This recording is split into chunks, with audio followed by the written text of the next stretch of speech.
Hello বন্ধুরা, কেমন আছো তোমরা সবাই? আশা করি ভালো আছো আর সুস্থ আছো।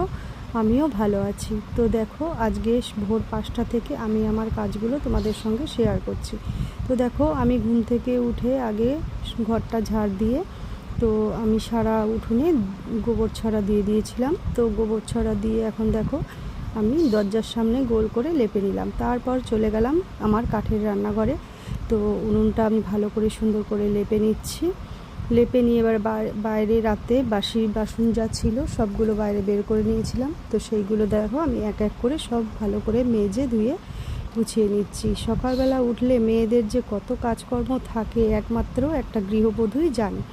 তো দেখো আমি বাসনগুলো ধুতে ধুতে দেখো এবার আমার বাসন ধোয়া হয়ে গেল। তো আমি এখন ব্রাশ করে নিচ্ছি। ব্রাশ করে চান ধান করে এখন চলে আসলাম তুলসী মন্দিরটার কাছে লেপে এখন দেখো আমি ফুলগুলো তুলে নিচ্ছি। তুলে নিয়ে আমি সুন্দর করে দেখো পুজোটা সেরে ফেললাম।